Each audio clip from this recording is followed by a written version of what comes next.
Hello മക്കളെ, അപ്പൊ നമ്മൾ ഇന്ന് സ്ട്രക്ചർ ഓഫ് ആറ്റം തുടങ്ങാൻ പോവാണ്. സ്ട്രക്ചർ ഓഫ് ആറ്റത്തിലെ ആറ്റത്തിന്റെ സ്ട്രക്ചർ ഓഫ് ആറ്റം എന്ന് പറഞ്ഞ ചാപ്റ്റർ വരാൻ കാരണം ഓർഗാനിക് അല്ലാത്ത ഭാഗത്തിലെ ഏറ്റവും ഇമ്പോർട്ടന്റ് ആയിട്ടുള്ള ചാപ്റ്ററാണ് ഈ സ്ട്രക്ചർ ഓഫ് ആറ്റം എന്ന് പറഞ്ഞാൽ. അപ്പൊ ഈ സ്ട്രക്ചർ ഓഫ് ആറ്റത്തിന്റെ ചാപ്റ്റർ വരാൻ കാരണം എന്താന്ന് വെച്ച് കഴിഞ്ഞാൽ ജോൺ ഡാൾട്ടൺ ആറ്റം കണ്ടുപിടിച്ചുകൊണ്ട് പോയി അല്ലെ. ആറ്റം നമുക്കറിയാം കെമിസ്ട്രിയിൽ ഏറ്റവും ഇമ്പോർട്ടൻ്റ് ആയിട്ടുള്ള ഒരു സാധനമാണ് ആറ്റം അല്ലെ. മറ്റേ ഐസിൻ ന്യൂട്ടന്റെ തലയിലേക്ക് ആപ്പിളോ തേങ്ങ എന്തോ വീണപ്പോഴാണല്ലോ ഫിസിക്സിന്റെ ഭൂരിഭാഗം സംഭവം ഉണ്ടായത്. അതേപോലെ തന്നെ കെമിസ്ട്രിയിൽ ഭൂരിഭാഗം ഉണ്ടാകാൻ കാരണം ഈ ആറ്റം കണ്ടുപിടിച്ചതുകൊണ്ടാണ്. അപ്പൊ അങ്ങനെ ഇമ്പോർട്ടൻ്റ് ആയിട്ടുള്ള ആറ്റം കണ്ടുപിടിച്ച ആള് ആറ്റത്തിന് ഒരു രൂപം കൊടുക്കാൻ സാധിച്ചില്ല. അതിന് മുന്നേ മൂപ്പര് മരിച്ചു പോവാണ്. അപ്പൊ ആ ഒരു രൂപം കൊടുത്ത ആളുകൾ കുറച്ച് വേറെ കുറെ ആളുകളാണ്. അപ്പൊ ആ ഒരു ആളുകളെ കുറിച്ചും അല്ലെങ്കിൽ അവരുടെ മോഡലുകളെ കുറിച്ചൊക്കെ പഠിക്കുന്ന ഒരു ഭാഗമാണ് സ്ട്രക്ചർ ഓഫ് ആറ്റം എന്ന് പറഞ്ഞ ചാപ്റ്റർ. അതിനു മുന്നേ ആറ്റത്തിന്റെ ഉള്ളിലുള്ള ഒരു മൂന്നാളുകളുണ്ട്. അവിടെ കാണാൻ കഴിയും നിങ്ങൾക്ക് ആ മൂന്നാളുകളെ അല്ലെ. ഒരാള് അതുകൊണ്ട് നിങ്ങൾ ഇലക്ട്രോൺ അല്ലെ. ഇലക്ട്രോൺ എന്ന് പറഞ്ഞാൽ നമ്മൾ പഠിക്കുന്ന ആളാണ് ഇലക്ട്രോൺ, പ്രോട്ടോൺ, ന്യൂട്രോൺ. ഇവരൊക്കെ ആറ്റത്തിന്റെ ഉള്ളിലുള്ള ആളുകളാണ്. അപ്പൊ ഇതുകൊണ്ട് തന്നെ ഇവരെ വിളിക്കുന്ന പേരാണ് സബാറ്റോമിക് പാർട്ടിക്കിൾ. ആറ്റത്തിന്റെ ഉള്ളിൽ സബ്ബായിട്ട് നിൽക്കുന്നവർ സബാറ്റോമിക് പാർട്ടിക്കിൾസ്. ഓക്കെ, അപ്പൊ ഈ സബാറ്റോമിക് പാർട്ടിക്കിൾസിന്റെ ഡിസ്കവറിയാണ് നമുക്ക് ആദ്യം പറയാനുള്ളത്. എന്നിട്ടേ നമ്മൾ സ്ട്രക്ചർ ഓഫ് ആറ്റത്തിലേക്ക് പോവുള്ളൂ, ഓരോ സ്ട്രക്ചറിലേക്ക് പോവുള്ളൂ. ഓക്കെ, അപ്പൊ അതാണ് നമ്മൾ ഇന്ന് ഡിസ്കസ് ചെയ്യാൻ പോകുന്നത്. അത്ര ഇമ്പോർട്ടൻ്റ് ആണോ എന്ന് ചോദിച്ചു കഴിഞ്ഞാൽ ഇതിൽ പഠിക്കേണ്ട കുറച്ച് സാധനങ്ങളുണ്ട്. അത് പഠിക്കാം, അത് മാത്രമേ ഇതുവരെ ചോദിച്ചിട്ടുള്ളൂ. വേറൊരു ക്വസ്റ്റ്യൻ പോലും ഈ ഭാഗത്ത് നിന്ന് ചോദിച്ചിട്ടില്ല. ഓക്കെ ആണല്ലോ. അപ്പൊ ആദ്യം നമ്മൾ എന്ത് ചെയ്യാൻ പോവാണ്, ഇവരാണ്, ഈ മൂന്ന് പേരാണ് നമ്മുടെ ആറ്റത്തിലുള്ള സബാറ്റോമിക് പാർട്ടിക്കിൾസ്, അതായത് പ്രോട്ടോണെയും ന്യൂട്രോണെയും ഇലക്ട്രോണെയും കണ്ടുപിടിച്ചത്. Discovery of subatomic particles like electron, proton, neutron etcetera. Okay, first കണ്ടോ, ഒരു ജെ തോംസനെ കണ്ടോ. ജെ തോംസൺ ആണ് എന്ത് കണ്ടുപിടിക്കുന്നത്, ഇലക്ട്രോണിനെ കണ്ടുപിടിക്കുന്നത്. ഇങ്ങനെ ആലോചിച്ചാൽ മതി. ഇവിടെ ഒരു തോമുണ്ട്, സൺ ഉണ്ട്, തൊമ്മയുടെ മകൻ അല്ലെ, തൊമ്മന്റെ മകൻ ഇലിച്ചുകൊണ്ട് നിൽക്കാന്ന് ആലോചിച്ചാൽ മതി. തോംസൺ തൊമ്മന്റെ മകൻ, ഇലിക്കുക ഈ ഇലക്ട്രോൺ. സെറ്റാണ്, ഓക്കെ ആണ്. നെക്സ്റ്റ് ഗോൾഡിൽ കണ്ടോ, ഗോൾഡ് സ്റ്റീൻ. പ്രോട്ടോൺ കണ്ടുപിടിച്ച ആളെ പേരാണ് ഗോൾഡ് സ്റ്റീൻ. ഈ ഗോൾഡിന്റെ യൂണിറ്റ് എന്താണ്, പവനാണ്. എന്താണ് ഗോൾഡിന്റെ യൂണിറ്റ്, എന്താണ്, പവനാണ്. സോ പി, പ്രോട്ടോൺ പി കണ്ടുപിടിച്ചാലാണ് ഗോൾഡ് ഉള്ള ആള് Goldstein. Next last one ചാഡ്വിക്കിലെ. ചാഡ്വിക്കിനെ ചിലപ്പോൾ നിങ്ങൾ കാണുന്നുണ്ടാവില്ല, ഞാൻ ഇരിക്കുന്ന ഭാഗത്തായിരിക്കും അല്ലെ. ഓക്കെ, ചാഡ്വിക്കിലെ. ഈ ചാഡ്വിക്ക് കണ്ടുപിടിച്ച സാധനം ന്യൂട്രലിട്ട വണ്ടി ചാടില്ല എന്ന് ആലോചിച്ചാൽ മതി. ന്യൂട്രലിട്ട വണ്ടി എന്ത് ചെയ്യില്ല, ചാടില്ല. സോ ന്യൂട്രോൺ കണ്ടുപിടിച്ചവരാണ് ചാഡ്വിക്ക്. സെറ്റാണ്, മൂന്ന് സെറ്റാണ്. തൊമ്മന്റെ മകൻ എളിച്ചുകൊണ്ട് നിൽക്കുക, തോംസൺ ഇലക്ട്രോൺ, ഗോൾഡ് പവൻ പ്രോട്ടോൺ, ചാഡ്വിക്ക് ന്യൂട്രലിട്ട വണ്ടി ചാടില്ല. അപ്പൊ എന്താണ്, ന്യൂട്രോൺ കണ്ടുപിടിച്ച ആളെ പേര് ചാഡ്വിക്ക്. സെറ്റാണ്, ഓക്കെ ആണ്. അപ്പൊ ഇത് ചിലപ്പോൾ ഒരു മാർക്കിലൊക്കെ നിങ്ങളുടെ സീനിയേഴ്സിന് ഒരു ക്വസ്റ്റ്യൻ ഉണ്ടായിരുന്നു, ഹു ഡിസ്കവേർഡ് പ്രോട്ടോൺ എന്ന് പറഞ്ഞിട്ടൊരു ക്വസ്റ്റ്യൻ ഉണ്ടായിരുന്നു. ഗോൾഡ് സ്റ്റീൻ ആണെന്നുള്ള ചോദ്യം ഉണ്ടായിരുന്നു. അപ്പൊ 1 മാർക്കിലൊക്കെ ചോദിക്കാൻ സാധ്യതയുണ്ട്. ഇനി ഇവര് സബാറ്റോമിക് പാർട്ടിക്കിൾസ് കണ്ടുപിടിക്കുക, ഇലക്ട്രോണിനെയും പ്രോട്ടോണിനെയും ന്യൂട്രോണിനെയും കണ്ടുപിടിക്കുക. എങ്ങനെയാണ് ഇവർ ഇലക്ട്രോണിനെയും ന്യൂട്രോണിനെയും പ്രോട്ടോണിനെയും കണ്ടുപിടിക്കുക അല്ലെ. കണ്ടാൽ തന്നെ അറിയാം 3 പൂജ്യങ്ങളാണ്, കണ്ടാൽ തന്നെ മനസ്സിലാവും 3 പൂജ്യങ്ങളാണ്. അപ്പൊ ഈ 3 ആൾക്കാർ എങ്ങനെയാണ് നമ്മുടെ ഇലക്ട്രോണിനെയും പ്രോട്ടോണിനെയും ന്യൂട്രോണിനെയും കണ്ടുപിടിച്ചതെന്നാണ് ചോദ്യം. ഓക്കെ, അപ്പൊ അതിലേക്ക് നമ്മൾ കിടക്കണം. ആദ്യം നമ്മൾ പറയാൻ പോകുന്നത് ഡിസ്കവറി ഓഫ് ഇലക്ട്രോൺ ആണ്. ഇലക്ട്രോൺ എങ്ങനെ കണ്ടുപിടിച്ചു അല്ലെ. ഇലക്ട്രോൺ ആണ് നമുക്ക് ബാക്കിയുള്ള രണ്ടാളേക്കാളും ഇമ്പോർട്ടൻറ്റ്. കാരണം നമുക്കറിയാം ഇലക്ട്രോണ് സ്വന്തമായിട്ട് സഞ്ചരിക്കാൻ വണ്ടിയല്ല, സ്വന്തമായിട്ട് സഞ്ചരിക്കാനുള്ള വഴിയൊക്കെ ഉള്ള ആളാണ്. പ്രോട്ടോണും ന്യൂട്രോണും ഒക്കെ ന്യൂക്ലിയസിനുള്ളിൽ കടന്ന് കളിക്കുന്ന ആളാണ്. പക്ഷെ ഇലക്ട്രോണിനാണ് എന്ത് ഉള്ളത്, സ്വന്തമായിട്ട് സഞ്ചരിക്കാനുള്ള വഴിയൊക്കെ ഉള്ളത്, പാത്തൊക്കെ ഉള്ളത് അല്ലെ, ഓർബിറ്റ് ഒക്കെ ഉള്ളത് നമുക്കറിയാം.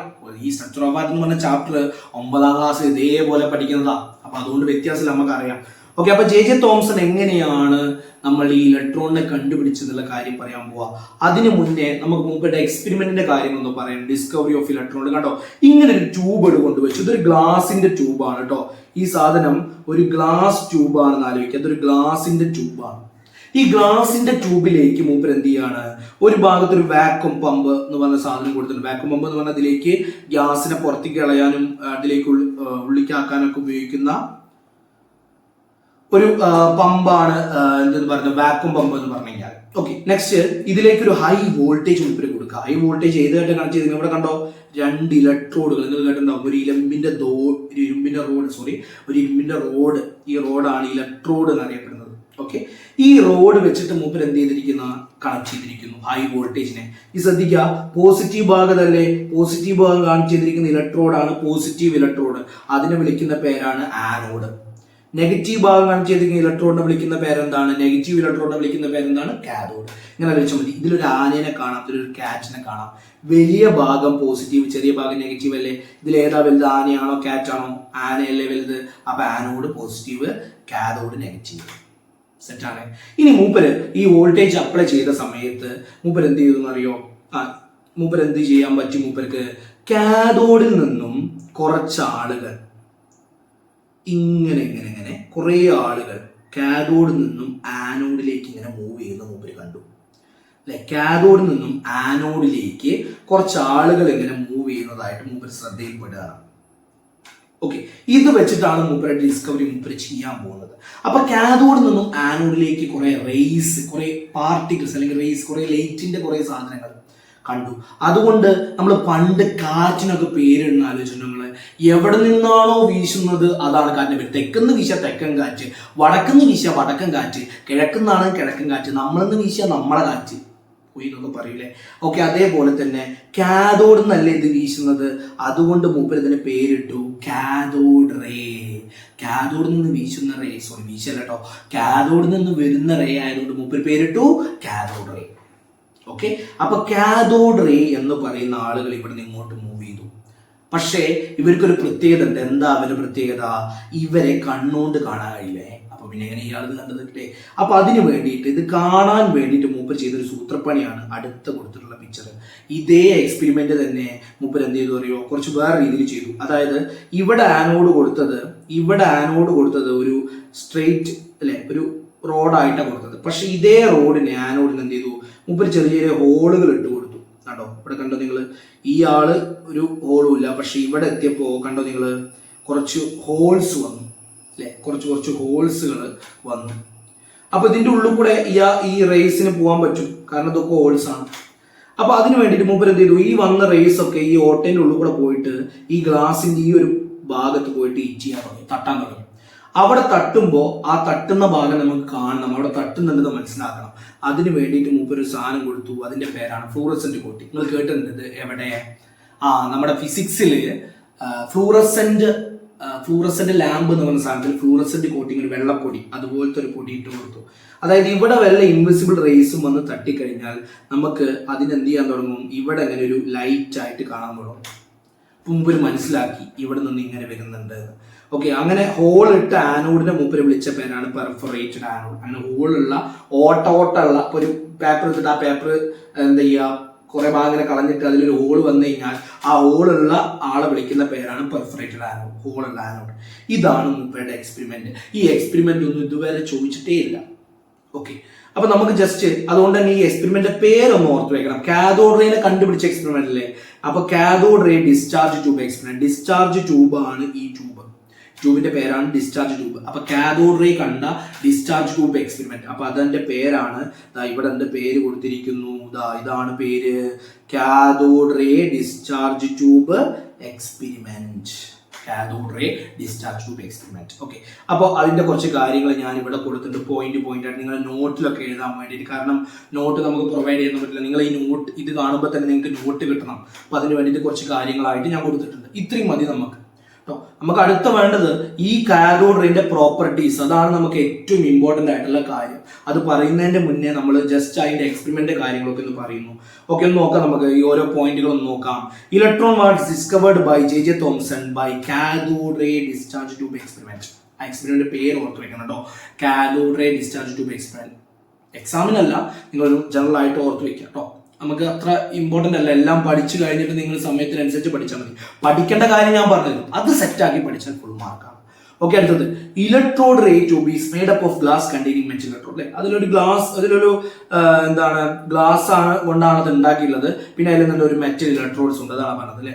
Electrical discharge through the gas observed by low pressure. അതായത് ഈ ഡിസ്ചാർജ് ഈ പുറത്തേക്ക്, കാഥോഡ് റേ പുറത്തേക്ക് വരണം എന്നുണ്ടെങ്കിൽ, അതാണ് ഇലക്ട്രിക്കൽ ഡിസ്ചാർജ് നടക്കണം എന്നുണ്ടെങ്കിൽ എന്ത് വേണമെന്നാണ് പറഞ്ഞത്? പ്രഷർ ലോ ആയിരിക്കണം. പ്രഷർ ലോ ആക്കാൻ വേണ്ടിയിട്ടാണ് കണ്ടോ ഇവിടെ ഒരു വാക്യൂം പമ്പ് യൂസ് ചെയ്യുന്നത്. പുറത്തേക്ക് ഗ്യാസിനെടുത്ത് കളഞ്ഞു കഴിഞ്ഞാൽ അവിടുത്തെ പ്രഷർ ലോ ആയിട്ട് മാറും. പിന്നെ അതുപോലെ തന്നെ എന്തും വേണം? അതുപോലെ തന്നെ എന്തും വേണമെന്ന് പറഞ്ഞിട്ടുണ്ട്, ഹൈ വോൾട്ടേജ്, നല്ല വോൾട്ടേജും അതുപോലെ തന്നെ വെരി ലോ പ്രഷറും ആകുമ്പോഴേ ഈ ഡിസ്ചാർജ് നടക്കുള്ളൂ, ഈ പറഞ്ഞ കാര്യങ്ങളൊക്കെ നടക്കുള്ളൂ. ഓക്കെ, ഇങ്ങനെ high voltage is supplied between two electrodes, some invisible rays are passed to from cathode to anode അല്ലെ. കുറച്ച് ഈ ഒരു ഹൈ വോൾട്ടേജ് കൊടുക്കുന്ന സമയത്ത് കുറച്ച് ആളുകൾ എന്ത് ചെയ്യുന്നു, കാഥോഡ് ആനോഡിലേക്ക് പോകുന്നു. ഈ റേസിനെയാണ് നമ്മൾ എന്ത് വിളിച്ചത്, കാഥോഡ് റേസ് അല്ലെങ്കിൽ കാഥോഡ് റേ പാർട്ടിക്കിൾസ്. രണ്ട് പേരിൽ അറിയപ്പെടുന്നത് കാഥോഡ് റേസ് എന്നും കാഥോഡ് റേ പാർട്ടിക്കിൾസ് എന്നും അറിയപ്പെടുന്നു. കാഥോഡ് റേസ് വളരെ ഇമ്പോർട്ടൻ്റ് ആണ്. ഓക്കെ, നെക്സ്റ്റ് ഇതാണ് നമുക്ക് വേണ്ട കാര്യം. ഒരുപാട് ഇടയ്ക്കൊക്കെ ചോദിക്കുന്ന ഒരു ചോദ്യമാണ് നമ്മുടെ കാഥോഡ് റേസിന്റെ, വളരെ ഇമ്പോർട്ടൻ്റ് ആണ്. കാഥോഡ് റേസിന്റെ പ്രോപ്പർട്ടീസ് എന്താണ്? റൈറ്റ് എനി 2 അല്ലെങ്കിൽ 3 properties of cathode raise. Simple ആണ്. നിങ്ങൾ ഈ പോയിന്റ് കാണാപ്പാട് പഠിക്കേണ്ടേ അല്ല. ഇതിലൊരു 3-4 പോയിന്റ് നിങ്ങൾക്ക് അറിയെങ്കിൽ സെറ്റാണ്. Okay, set. അപ്പൊ ആദ്യത്തെ പോയിന്റ് നോക്കൂ. നിങ്ങൾ കണ്ടോ, നിങ്ങൾ എവിടെ നിന്ന് അത് തുടങ്ങുന്നത്? കാഥോഡ് എന്നല്ലേ. എങ്ങോട്ടത് പോകുന്നത്? ആനോഡിക്ക്. അല്ലാതെ അവിടെ വീട്ടിക്ക് പോകാൻ പറ്റില്ലല്ലോ. ഓക്കെ, അപ്പൊ കാഥോഡ് നിന്ന് തുടങ്ങി ആനോഡിക്ക് എത്തുന്നു. സെറ്റാണ്. അപ്പോൾ അതിൽ നിന്ന് നമുക്ക് പറ്റും ഫസ്റ്റ് സംഭവം എന്താ? Cathode rays start from cathode and move towards anode. First point അവിടെ തന്നെ കിട്ടി. കാഥോഡ് റേസ് കാഥോഡ് നിന്ന് തുടങ്ങുന്നു, ആനോഡിലേക്ക് പോകുന്നു. ഇത്രേ ഉള്ളൂ, പറഞ്ഞില്ല. നെക്സ്റ്റ്, ഇനി ഇത് കണ്ണുകൊണ്ട് കാണാൻ പറ്റില്ലല്ലോ. പക്ഷെ ഇത് കണ്ണുകൊണ്ട് കാണാൻ വേണ്ടിയിട്ട് നമ്മൾ യൂസ് ചെയ്ത സാധനമല്ലേ ഫ്ലൂറസെന്റ് കോട്ടിംഗ് എന്ന് പറഞ്ഞു കഴിഞ്ഞാൽ. ഇപ്പൊ ഇതാണ് അടുത്ത പോയിന്റ്. ദേ ആർ ഇൻവിസിബിൾ, കണ്ണുകൊണ്ട് കാണാൻ പറ്റില്ല. The behaviour can be observed by with help of fluorescent material. അതിന്റെ കാര്യങ്ങളൊക്കെ കാണാൻ വേണ്ടിയിട്ട് നമ്മൾ എടുത്ത സാധനമാണ് fluorescent material. Okay, the behaviour ഒക്കെ മനസ്സിലാക്കാൻ വേണ്ടിയിട്ടാണ് ഫ്ലൂറസെന്റ് മെറ്റീരിയൽ. ഇനി അടുത്ത ഇമ്പോർട്ടന്റ് ആയിട്ടൊരു പോയിന്റ് ആണ്, ശ്രദ്ധിക്കണേ. ഇത് സ്ട്രെയിറ്റ് ലൈൻ ആയിട്ട് മൂവ് ചെയ്യും അല്ലെ. സ്ട്രെയിറ്റ് ലൈൻ ആയിട്ടാണ് മൂവ് ചെയ്യുക. ഇതിലൊരു വ്യത്യാസമില്ല, സ്ട്രെയിറ്റ് ലൈൻ ആയിട്ടാണ് മൂവ് ചെയ്യുക. പക്ഷേ ഒരു പ്രശ്നമുണ്ട്. ഇവിടെ ഞാനൊരു പോസിറ്റീവ് ചാർജും നെഗറ്റീവ് ചാർജും വെച്ച് കഴിഞ്ഞാൽ, അങ്ങനെ വെച്ച് കഴിഞ്ഞാൽ മീൻ ചെയ്യുന്നത് ഈ ഗ്ലാസ് ട്യൂബ് മൊത്തം എന്തായി മാറി? ഒരു ഇലക്ട്രിക് ഫീൽഡിലായിട്ട് മാറി. പോസിറ്റീവ് നെഗറ്റീവ് വെച്ച് കഴിഞ്ഞാൽ. അതേപോലെ തന്നെ ഞാനിവിടെ ഒരു നോർത്ത് പോളും സൗത്ത് പോളും വെച്ചു, മാഗ്നറ്റിക് ഫീൽഡിന്റെ കാര്യം. അപ്പൊ ഈ ഗ്ലാസ് ട്യൂബ് ഒരു മാഗ്നറ്റിക് ഫീൽഡിലുമായി, അതുപോലെ തന്നെ എന്തുമായി? ഒരു ഇലക്ട്രിക് ഫീൽഡിലുമായി. അപ്പൊ മാഗ്നറ്റിക് ഫീൽഡും ഇലക്ട്രിക് ഫീൽഡും വന്നു കഴിഞ്ഞാൽ പിന്നെ ഈ റേ എന്ത് ചെയ്യില്ല, സ്ട്രെയിറ്റ് ലൈൻ ആയിട്ട് പോകില്ല. അതിന് പോസിറ്റീവിന്റെ ഭാഗത്തേക്ക് ഒരു ചെറിയായിട്ടൊരു ഡിഫ്ലക്ഷൻ കാണിക്കുന്നത്. നേരെ സ്ട്രെയിറ്റ് ലൈൻ ആയിട്ട് മൂവ് ചെയ്യില്ല, ചെറുതായിട്ടൊന്ന് ഡിഫ്ലക്ട് ചെയ്യും. അപ്പൊ അതുകൊണ്ടാണ് നമ്മൾ പറഞ്ഞത് ഇലക്ട്രിക് ഫീൽഡും മാഗ്നറ്റിക് ഫീൽഡും ഇല്ലെങ്കിൽ മാത്രമേ എന്ത് ചെയ്യുള്ളൂ, ഈ റേസ് സ്ട്രെയിറ്റ് ലൈൻ ആയിട്ട് ട്രാവൽ ചെയ്യും. In the absence of electric and magnetic field the race travel in straight line. ഇനി എന്താണ്, ഇലക്ട്രിക് ഫീൽഡും മാഗ്നറ്റിക് ഫീൽഡും ഉണ്ടെങ്കിൽ എങ്ങനെ ഇങ്ങോട്ട് പോവുക? പോസിറ്റീവിലേക്കല്ല അട്രാക്ട് ചെയ്യുക. പോസിറ്റീവിലേക്ക് അട്രാക്ട് ചെയ്യുക എന്ന് പറഞ്ഞു കഴിഞ്ഞാൽ ഈ സാധനത്തിന്റെ ചാർജ് എന്തായിരിക്കും? നെഗറ്റീവ് ആവും. സത്യം പറഞ്ഞാൽ ഇലക്ട്രോൺ ആണ് ഈ കാഥോഡ് റേ. കാഥോഡ് റേക്കുള്ള നെഗറ്റീവ് ചാർജ് ആണ്. ഈ നെഗറ്റീവ് ചാർജുള്ള ഇലക്ട്രോൺ ആണ് ഈ കാഥോഡ് റേ ആയിട്ട് പോകുന്നത്. അപ്പൊ അതുകൊണ്ടാണ് പറഞ്ഞത്, in the presence of electrical and magnetic field the behaviour of cathode rays are similar to the expected negatively charged particle. ഒരു നെഗറ്റീവ് ചാർജ്ഡ് ആയിട്ടുള്ള പാർട്ടിക്കിൾസ് എങ്ങനെയാണോ ബിഹേവ് ചെയ്യുക അതുപോലെ ബിഹേവ് ചെയ്യും. എപ്പോ? ഇലക്ട്രിക് ഫീൽഡും മാഗ്നറ്റിക് ഫീൽഡും വരുമ്പോൾ. അതുകൊണ്ടാണ് ഇതിനെ ഇലക്ട്രോൺ എന്ന് വിളിക്കാം. ഇതിനെ വിളിക്കുന്ന പേരാണ് ഇലക്ട്രോൺ. സത്യം പറഞ്ഞാൽ കാഥോഡ് റേ എന്ന് പറഞ്ഞാൽ ആരാണ് പോകുന്നത്? ഇലക്ട്രോൺ ആണ് പോകുന്നത് അല്ലെ, ഇലക്ട്രോൺ. ഓക്കെ, ലാസ്റ്റ് വൺ എന്താണ്? The characteristics of cathode ray does not depends upon the nature of electrode and nature of gas എന്ന് പറഞ്ഞത്. അതായത് ഈ ഗ്യാസിന്റെ ഉള്ളിൽ നമ്മൾ നൈട്രജൻ നിറച്ചാലും ഹൈഡ്രജൻ നിറച്ചാലും ഫ്ലൂറിൻ നിറച്ചാലും ഈ കാഥോഡ് റേയുടെ പ്രോപ്പർട്ടിയിൽ ഒരു മാറ്റം ഉണ്ടാവില്ല. അതുപോലെ തന്നെ ഇലക്ട്രോഡ് നമ്മൾ ഇരുമ്പോണ്ട് ഉണ്ടാക്കിയാലും കോപ്പർ കൊണ്ട് ഉണ്ടാക്കിയാലും എന്തുകൊണ്ട് ഉണ്ടാക്കിയാലും ഇതിന്റെ പ്രോപ്പർട്ടിയിൽ ഒരു മാറ്റം ഉണ്ടാവില്ല. അതാണ് നമ്മൾ ലാസ്റ്റ് പറഞ്ഞ പോയിന്റ്. ശ്രദ്ധിച്ചോ, the characteristics of cathode rays do not depends, എന്ത് ചെയ്യുന്നില്ല, ഡിപ്പെൻഡ് ചെയ്യുന്നില്ല material of electrodes and nature of gas present. അതിൻ്റെ ഉള്ളിലുള്ള നേച്ചറിനെയോ ഇലക്ട്രോണിനെയോ ഡിപ്പെൻഡ് ചെയ്യുന്നില്ല. ഓക്കെ, ഇതാണ് പോയിന്റ്. ഇതൊന്നൊരു 3-4 പോയിന്റ് നിങ്ങൾക്ക് എഴുതാൻ അറിഞ്ഞിരിക്കണം, അത്ര മതി. സിമ്പിൾ ആണ്. ഒന്നാമത്തെ പോയിന്റ്, കാഥോഡ് റേസ് കാഥോഡ് ആനോഡിക്ക് പോകുന്നു. ഇലക്ട്രിക് ഫീൽഡ് മാഗ്നറ്റിക് ഫീൽഡ് ഇല്ലെങ്കിൽ സ്ട്രെയിറ്റ് ആയിട്ട് പോകും. അല്ലെങ്കിൽ നെഗറ്റീവ് ചാർജുള്ള പാർട്ടിക്കിൾസ് എങ്ങനെയാണോ ബിഹേവ് ചെയ്യുക അതുപോലെ ബിഹേവ് ചെയ്യും. അതിനോടാണ് ഇലക്ട്രോൺസ് വിളിക്കുന്നത്. ഇനി അതിൽ ഏത് നേച്ചർ ഓഫ് ഗ്യാസ് കൊടുത്താലും അതിനെന്ത് ചെയ്യുന്നില്ല, എഫക്ട് ചെയ്യുന്നില്ല. അത്രയേ ഉള്ളൂ. ഗ്യാസ് ഏതായാലും ഇലക്ട്രോഡ് ഏതായാലും അതിനെ എഫക്ട് ചെയ്യുന്നില്ല. അത്രയേ ഉള്ളൂ. നെക്സ്റ്റ്, ഇതാണ് കാഥോഡ് റേസിന്റെ പ്രോപ്പർട്ടി. ഇത് മാത്രമാണ് ഇവിടുന്ന് ചോദിക്കുന്ന ഒരു PYQ എന്ന് പറഞ്ഞ പ്രീവിയസ് ഇയർ ക്വസ്റ്റ്യൻ. ഓക്കെ, അപ്പൊ നിങ്ങൾക്ക് നോട്ട് എന്ത് ചെയ്യാം, ഇതൊന്നും എഴുതിയെടുക്കാം. ഇത് തന്നെയാണ് നോട്ട്. നിങ്ങൾക്ക് വേണമെങ്കിൽ എന്ത് ചെയ്യാം, അത് എഴുതിയെടുക്കാം. ഓക്കെ, നെക്സ്റ്റ്, ഇനി ഈ ഒരു സംഭവം തന്നെ ഇലക്ട്രോണിനെ പറ്റിയിട്ട് ഇഷ്ടം പോലെ നമുക്ക് കുറച്ചുകൂടി കാര്യങ്ങൾ പഠിക്കാനുണ്ട്. അതായത് ഇലക്ട്രോണിന്, പക്ഷെ പ്രോട്ടോൺ ന്യൂട്രോൺ അത്രയ്ക്ക് ഇല്ല. ഇലക്ട്രോണിന്റെ കുറച്ച് കാര്യങ്ങൾ നമുക്ക് ചാർജും മാസും ഒക്കെ നമുക്ക് പഠിക്കാനുണ്ട്. ഓക്കെ, നമ്മൾ ആദ്യം തന്നെ മാസും ചാർജ് ഒക്കെ ഡിസ്കസ് ചെയ്ത് എത്ര ചാർജ് എത്രയും മാസം നമുക്ക് ഡിസ്കസ് ചെയ്താൽ. അപ്പൊ അതിനു മുന്നേ ഈ ജെ തോംസൺ ഒരു കാര്യം കൂടി കണ്ടുപിടിക്കുന്നുണ്ട്. അതായത് ഉപരി ഇലക്ട്രോണിനെ മാത്രമല്ല കണ്ടുപിടിച്ചത്, ഇലക്ട്രോണിന്റെ ഒപ്പം തന്നെ ഇലക്ട്രോണിന്റെ ഒരു റേഷ്യോ കൂടി കണ്ടുപിടിക്കും, charge to mass ratio of electron. അതായത് ഇലക്ട്രോണിന്റെ ചാർജ് നമുക്ക് ഇ കൊണ്ട് ഡിനോട്ട് ചെയ്യാം. ഈ സ്മാൾ ലെറ്റർ ഇ എന്ന് പറഞ്ഞാൽ ഇലക്ട്രോണിന്റെ ചാർജ് ഡിവൈഡ് ബൈ, ഇവിടെ കേട്ടോ, ഇലക്ട്രോണിന്റെ e divide by mass of electron നമുക്ക് EME എന്ന് പറയാം. സ്മാൾ ലെറ്റർ ഇ മാത്രം ഇലക്ട്രോണിന്റെ charge, ME mass of electron, അത് എന്ന് പറഞ്ഞാൽ എത്രയാണെന്ന് പറയുന്ന മുമ്പിൽ ഈ വാല്യൂ ഇതും കൂടി മുമ്പിൽ കണ്ടുപിടിക്കുന്നുണ്ട്. ഈ രണ്ട് ഇലക്ട്രോണിന്റെ ചാർജും മാസും ഒറ്റയ്ക്കൊറ്റയ്ക്കല്ല കണ്ടുപിടിക്കുന്നത്. ഇലക്ട്രോണിന്റെ ചാർജിനെ മാസ് കൊണ്ട് ഡിവൈഡ് ചെയ്താൽ കിട്ടുന്ന വാല്യൂ എത്രയെന്ന് മുമ്പിൽ കണ്ടുപിടിക്കുന്നുണ്ട്. 1.75 × 10⁻11. ഇതിനെയാണ് charge to mass ratio of electron എന്ന് പറയുന്നത്. Okay, coulomb per kilogram inverse അല്ലെങ്കിൽ coulomb per kilogram, coulomb per kilogram. ഇത് മൂപ്പര് കണ്ടുപിടിക്കുന്നുണ്ടോ. Thomson measured ratio of charge to mass of ratio, M ഉണ്ട് കേട്ടോ ഇവിടെ, ME എന്നാണ്. മാസ് ഓഫ് ഇലക്ട്രോൺ നമ്മൾ ME കൊണ്ടാണ് സൂചിപ്പിക്കുക, ME കേട്ടോ,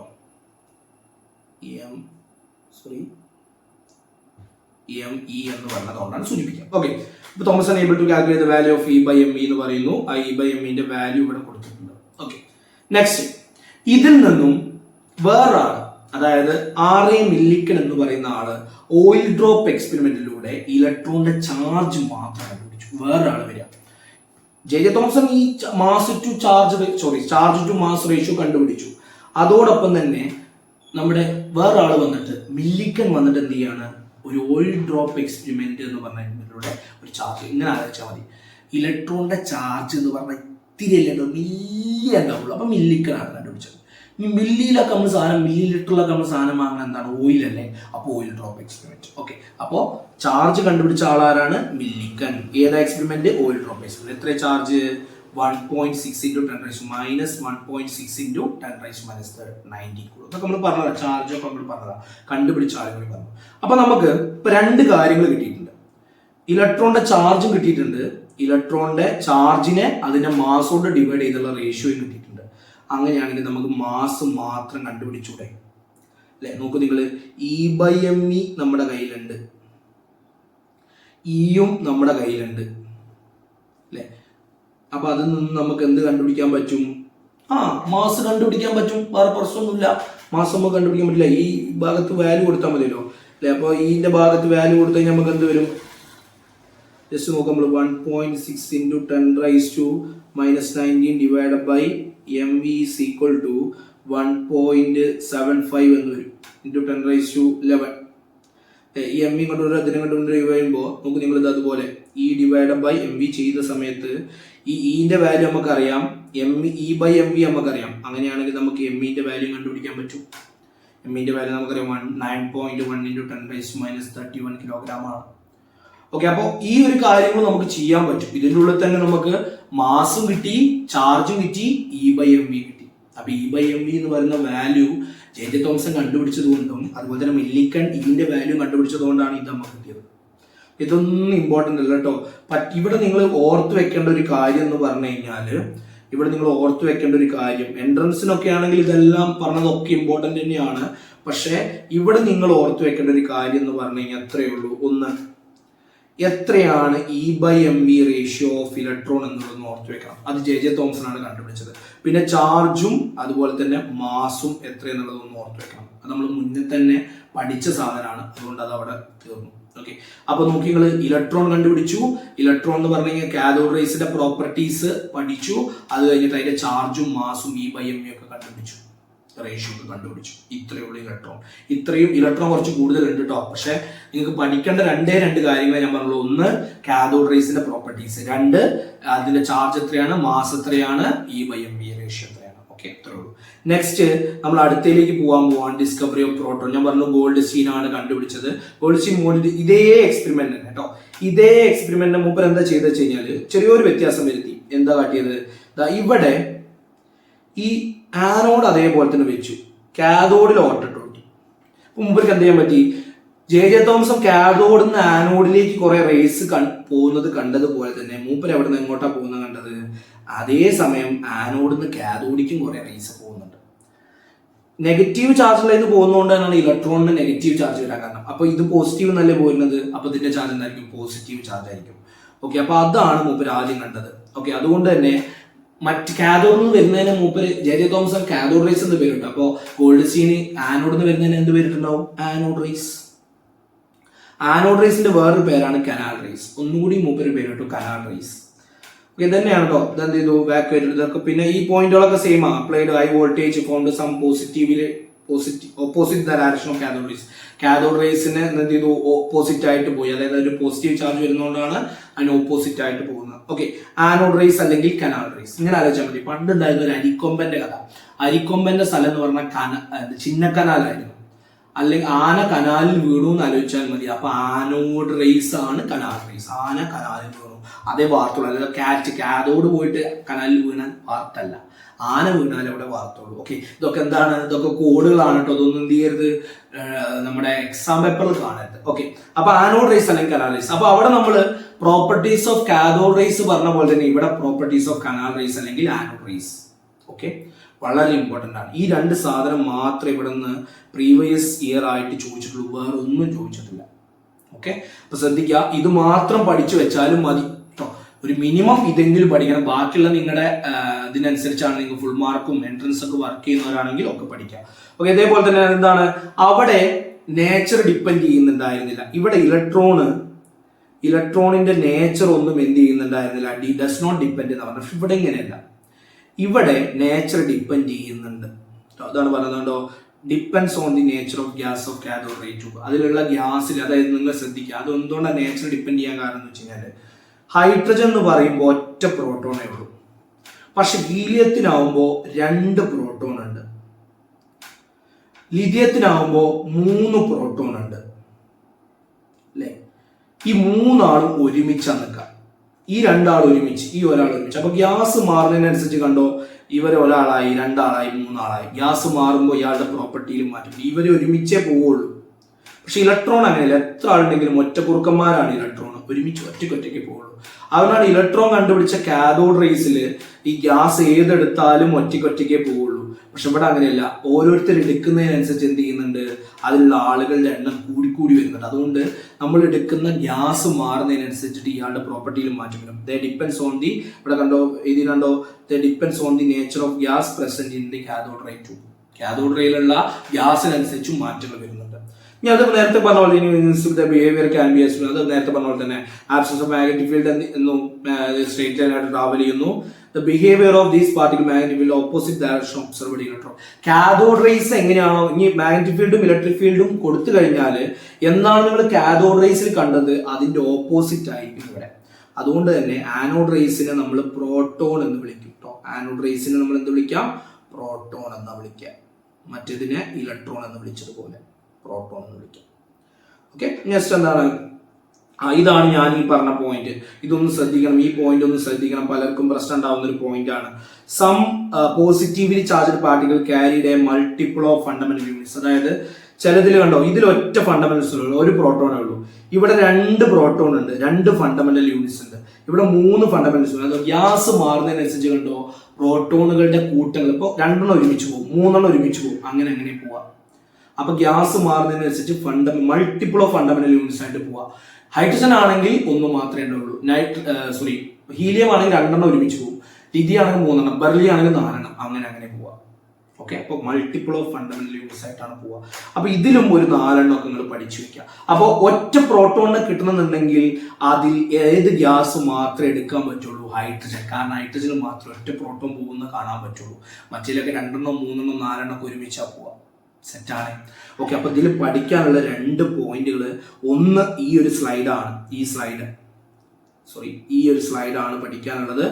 ഇത് എന്താണ്, പ്രോപ്പർട്ടീസ് ഓഫ് കാഥോഡ് റേസും പ്രോപ്പർട്ടീസ് ഓഫ് ആനോഡ് റേസും വളരെ ഇമ്പോർട്ടൻ്റ് ആണ്. ഓക്കെ, സെയിം പോയിന്റ് തന്നെ അങ്ങോട്ടോട്ട് മാറ്റി മതി. ഇപ്പൊ കാഥോഡ് ആണെങ്കിൽ കാഥോഡ് റേസ് ആണ് കാഥോഡ് തന്നെ പഠിക്കും, മറ്റേത് ആനോഡ് കാഥോഡ് പഠിക്കും. പിന്നെ ഇൻവിസിബിൾ ആണ്, ഫ്ലൂറസെന്റ് മെറ്റീരിയൽ വെച്ച് കാണാൻ പറ്റും. പിന്നെ absence of electric and magnetic field straight line ആയിട്ട് പോകും. ഇനി പ്രസൻസ് ആണെങ്കിൽ മറ്റത് നെഗറ്റീവ് ഉള്ളതുപോലെ മറ്റത് പോസിറ്റീവ് ആയതുപോലെ. കണ്ടങ്ങൾ സിമ്പിളാണ് ഈ സാധനം പഠിക്കാം. അപ്പോൾ ഇതൊരു സാധനമാണ് പഠിക്കാനുള്ള കേട്ടോ. ഇതൊരു സംഭവമാണ് ഇമ്പോർട്ടൻ്റ് എന്നിട്ട് നിങ്ങൾ എന്തായാലും പഠിക്കണം. നെക്സ്റ്റ് പഠിക്കാനുള്ള സംഭവം എന്ന് പറഞ്ഞു കഴിഞ്ഞാൽ ഇതാണ് ഏറ്റവും ഇമ്പോർട്ടൻറ്റ്. ബാക്കിയുള്ളതൊക്കെ നിങ്ങളൊന്ന് ഓർത്ത് വെച്ചാൽ മതി. Okay, next discovery of neutron കൂടി ഉണ്ട്. ഇതും കൂടി പറഞ്ഞിട്ട് നമുക്ക് എന്ത് ചെയ്യാം, വൈൻഡ് അപ്പ് ചെയ്യാം. ഡിസ്കവറി ഓഫ് ന്യൂട്രോൺ എന്ന് പറഞ്ഞു കഴിഞ്ഞാൽ ഒന്നുമില്ല, അതിന്റെ ഇതുവരെ ചോദിച്ചിട്ടൊന്നുമില്ല, ഒരു പോയിന്റ് ആയിട്ട് NCERT പറയുന്നുള്ളൂ. ചാഡ്വിക്കാണ് കണ്ടുപിടിച്ചത്. നമ്മൾ നേരത്തെ പറഞ്ഞു ബെർലിയത്തിന്റെ ഒരു ഷീറ്റ് എടുത്ത് വെച്ചു. എന്നിട്ട് ഇതിലേക്ക് ആൽഫ പാർട്ടിക്കിൾസിനെ കൊണ്ടിട്ട് വിറ്റ് ചെയ്യിപ്പിക്കുകയാണ്. ആൽഫ പാർട്ടിക്കിൾസ് എന്ന് പറഞ്ഞു കഴിഞ്ഞാൽ എത്രയേ ഉള്ളൂ കേട്ടോ, ഹീലിയമാണ്. ഹീലിയം പ്ലസ് ആണ് ആൽഫ പാർട്ടിക്കിൾസ്. ആൽഫ പാർട്ടിക്കിൾസ് എന്ന് പറഞ്ഞാൽ ഹീലിയത്തിന്റെ പ്ലസ് ചാർജിൽ അയോൺ ആണ് ഈ ആൽഫ പാർട്ടിക്കിൾസ്. അതുകൊണ്ടാണ് അതിന് പോസിറ്റീവ് ചാർജ് വരുന്നത്. ഓക്കെ, നമ്മൾ ആ ലൂദർഫോർഡിന്റെ സമയത്തൊക്കെ പറഞ്ഞ സാധനം പറയുന്നുണ്ട്. ഓക്കെ, അപ്പൊ അത് വന്ന് തട്ടിക്കഴിഞ്ഞാൽ ഇതിന്ന് കുറെ ആളുകൾ പുറത്തേക്ക് ചാടി. പോസിറ്റീവിൽ കൊണ്ടുവച്ചപ്പോഴും നെഗറ്റീവിൽ കൊണ്ടുവച്ചപ്പോഴും ഇയാൾക്ക് കൊലിക്കൊന്നുമില്ല, ഇയാൾ ഇങ്ങനെ പോയിക്കൊണ്ടിരിക്കും, ചാർജ് ഇല്ലാത്ത ആളായതുകൊണ്ട്. ഓക്കെ, അപ്പൊ അങ്ങനെ ഈ ഒരു ബെർലിയത്തിനെ ആൽഫ പാർട്ടിക്കിൾസ് കൊണ്ട് ഹിറ്റ് ചെയ്യിപ്പിച്ചിട്ട് ബൊമ്പാഡ് ചെയ്യിപ്പിക്കുക എന്ന് പറഞ്ഞാൽ ഹിറ്റ് ചെയ്യിപ്പിക്കട്ടോ. പേടിക്കേണ്ട വാക്കൊക്കെ കേട്ടിട്ട് ബൊമ്പാഡ് ചെയ്യാന്ന് പറഞ്ഞാൽ ഹിറ്റ് ചെയ്യാന്നുള്ളൂ. ചില NCERT അങ്ങനത്തെ ഒരു പ്രശ്നമുണ്ട്, നമ്മൾ ഇടയ്ക്കിടയ്ക്ക് പേടിപ്പിക്കും. നമ്മൾ പേടിക്കാൻ നിൽക്കണ്ട, അത്രേ ഉള്ളൂ. Okay, beryllium alpha particles hit ചെയ്യുമ്പോൾ എന്ത് ചെയ്യുന്നു, ഇലക്ട്രിക്കലി ന്യൂട്രൽ ആയിട്ടുള്ള പാർട്ടിക്കിൾസ് എന്ത് ചെയ്യുന്നു, പ്രോട്ടോണേക്കാൾ കുറച്ച് മാസ കൂടിയ പാർട്ടിക്കിൾസ് എമിറ്റ് ചെയ്യുന്നു. ഇതിനാണ് ന്യൂട്രോൺസ് എന്ന് പറയുന്നത്. ഓക്കെ, ഇത്രയേ ഉള്ളൂ. അപ്പൊ നിങ്ങൾക്ക് ഇവിടെ പഠിക്കാനുള്ള കാര്യങ്ങൾ എന്ന് പറഞ്ഞു കഴിഞ്ഞാൽ ഒന്ന് പ്രോപ്പർട്ടീസ് ഓഫ് കാഥോഡ് റേസും ആനോഡ് റേസും ഉള്ളൂ. പിന്നെ ചാർജ് ടു മാസ് റേഷ്യോയും കൂടി ഒന്ന് ഓർത്ത് വെക്കാൻ നന്നായിരിക്കും. പിന്നെ ഈ ശാസ്ത്രജ്ഞന്മാരെ പേര് കഴിഞ്ഞ പ്രാവശ്യം മാത്രം ഇതൊന്നും ചോദിച്ചിട്ടുണ്ടായിരുന്നു, വേറെ എപ്പോഴും ചോദിച്ചിട്ടില്ല. കഴിഞ്ഞ പ്രാവശ്യം ഓണപരീക്ഷയ്ക്കാണെന്ന് തോന്നുന്നു ഇങ്ങനത്തെ ഒരു ചോദ്യം ഉണ്ടായിരുന്നു. ഓക്കെ, അപ്പൊ എത്രയാണ് നമ്മൾ discovery of sub atomic particles. ഇതിൽ ഓർത്ത് വെക്കേണ്ട രണ്ട് കാര്യങ്ങൾ. ഒന്ന് പ്രോപ്പർട്ടീസ് ഓഫ് കാഥോഡ് റേസ്, രണ്ട് പ്രോപ്പർട്ടീസ് ഓഫ് ആനോഡ് റേസ്. ഇതെന്തായാലും പഠിച്ചിരിക്കണം. ഓക്കെ, നിങ്ങൾക്ക് ഇഷ്ടമുള്ള ഒരു 3-4 പോയിന്റ് മിനിമം പഠിച്ചു വെച്ചിരിക്കണം. ഓക്കെ, അപ്പൊ അത്രയേ ഉള്ളൂ. എന്ത് ചെയ്യുക, നിങ്ങൾ എന്ത് ചെയ്യാം, നന്നായിട്ട് വർക്ക്ഔട്ട് ചെയ്യുക. കാണുമ്പോൾ ഒരു പേടിയൊക്കെ തോന്നും, കെമിസ്ട്രി +1 പഠിച്ചോനെ, +1 10ാം ക്ലാസ് ഞാൻ കണ്ട കെമിസ്ട്രി ഒന്നല്ലല്ലോ, +2ത്തെ കെമിസ്ട്രി ഒന്നുമില്ല കേട്ടോ മക്കളെ. നിങ്ങൾ പഠിച്ചു കഴിഞ്ഞാൽ ക്വസ്റ്റ്യൻ ഒക്കെ നിങ്ങളുടെ മുന്നിലാണ്. ഓക്കെ, ഒന്ന് ശ്രമിക്കാം. നമ്മൾ 10ാം ക്ലാസ് കൊണ്ട് മാത്രം LKG പഠിച്ച വിവരം കൊണ്ട് നമുക്ക് ഡിഗ്രിക്ക് പോകാൻ പറ്റില്ലല്ലോ. അപ്പൊ അതുകൊണ്ട് നമ്മുടെ ലെവൽ നമ്മൾ തന്നെ കൂട്ടിക്കൊണ്ടുവരണം. അതിന് വേണ്ടിയിട്ട് മാത്രമാണ് കെമിസ്ട്രി ഫിസിക്സ് ഒക്കെ നന്നായിട്ട് പഠിക്കുക, നല്ലോണം വർക്ക് ചെയ്യുക. ഓക്കെ, അപ്പോൾ ശരി, ഗുഡ് ബൈ.